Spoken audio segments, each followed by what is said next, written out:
Hey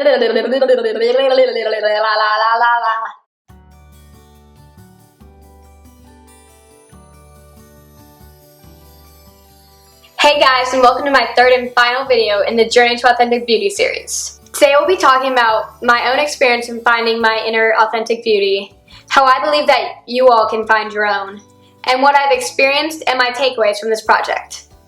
As I mentioned in the beginning, I will be finding my own authentic beauty while helping create a way for those watching to find their inner beauty and become comfortable in their own skin. So here's what I've learned. First of all, I've learned that I definitely prefer to wear makeup over not wearing it.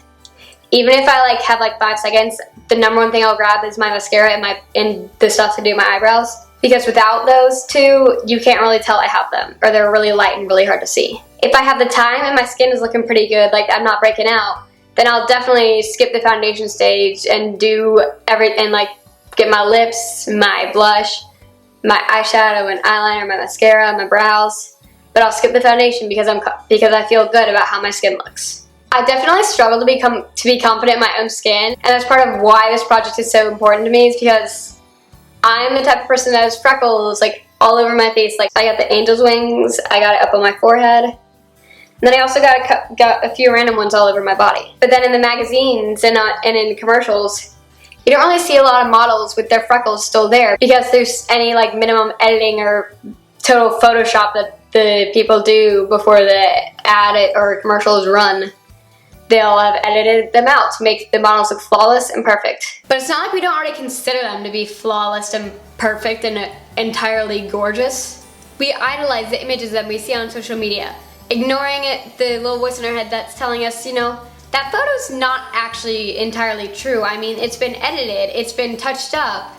Even if they were just covering up a little pimple on the model's nose, it's still been edited. It still is not exactly in real life. Because you know what? They get acne too. They have bad days too. So the images we see of them aren't entirely realistic. As much as we want to believe that people can actually look like that and it's something we can aspire to be, even though we are perfect the way we are, we still idolize and wish to be exactly like them. We struggle to accept that like us normal human beings, they too have flaws. And you may wonder how they got that way, and it could just be working out, it could be how they do their makeup. But it almost always ends up being due to some form of Photoshop or editing. Beauty is defined by you. If someone says you're not beautiful, then tell them to suck it up, because you feel beautiful in your own skin and you think you look beautiful, and that's all that matters. Their opinion doesn't matter. It's all defined by your own self. So someone else's idea of what's beautiful could be different, but that doesn't mean that you aren't beautiful at all. Especially with makeup. The trends are defined by what you see on social media and in commercials. And if a commercial does well, you see it a lot on social media, so it's that entire effect. A lot of people will say that makeup is for girls, or that guys shouldn't wear makeup. It doesn't matter that if they feel beautiful or not. But makeup is for anybody that wants it. It doesn't have a specific gender, it doesn't have a specific body type, it doesn't have a specific skin color or anything. That means if you're anything from this given standard, that means you can't wear makeup or you can't be beautiful. That is bull. So, next part. The way that I went about finding my own authentic self is from when I first sat down with Allison at my first makeup lesson. One of the first things she told me was to create a Pinterest board and label it authentic self or authentic beauty. And under that to save pins of makeup I like,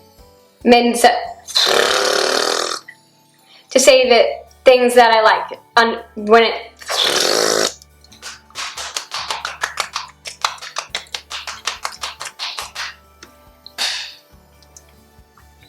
Ali told me to save images of what I like regarding makeup, fashion, hairstyle, anything that I feel would be authentic to myself. So I want you to go do that. If you don't have a Pinterest, or if your parents doesn't allow you on social media, then you, probably shouldn't be watching this, because I think YouTube counts as social media. But 2, if you see a picture you like online, save it to your phone and create an album in your photos that is called authentic self or authentic beauty. But the one thing you gotta remember, and she tells me this, and she told the teenage girl whose first makeup lesson I got to film, do not ever compare yourself to the women you see in those photos. I don't care who you are, I don't care what you look like, never compare yourself to what you see online.